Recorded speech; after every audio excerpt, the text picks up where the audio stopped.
All right. Welcome back, Bobby Bite Blade, Bobby Bite 4 down here in southeast Louisiana. The weather is getting ready to get really bad.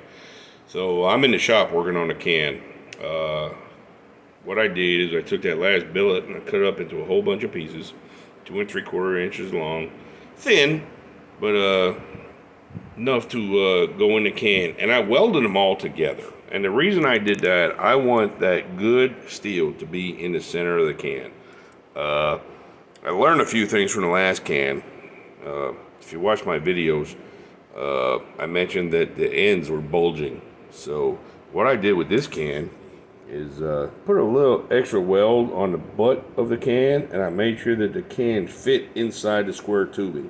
I also did the same with the upper piece. It's going to fit inside of the can, and I'll be able to get a lot of compression and make sure that my weld holds that plate on. So here's the billet. It cut up into a bunch of pieces. I cleaned it up, taped it together, and I am going to put it into the can in this fashion. Now it's going to go down deeper. I don't want to put it in there because it's very tight once I get it down. So all these spaces in between here, this here, here. I'm going to fill that up with some powder, 1084, 4% nickel, 1098 high carbon, and I'm going to put a couple more extra BBs in just to enhance the pattern that we got on this billet, which, as you can see, is pretty cool looking. So I think the billet's going to be really cool. I'm just going to weld the can up today. I'm not going to forge it because, like I said, the weather is about to get really bad. But if you watch the video, you saw that one bad spot that looked like a teardrop. And here's the piece of metal that I cut out. I said I was going to cut out the bad spot, and here's the reason I cut it out.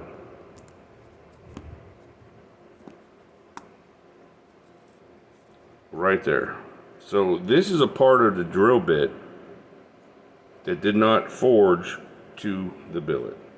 And if I would have worked that blade down and got it down as thin as I wanted to do, which is about 3/16 of an inch for a chef knife, that would have ruined the whole blade. So whenever you're doing knives, whenever you're doing forging, and you think something is wrong, take a step back. You see how nice that fits right in there, nice, just like a jigsaw puzzle.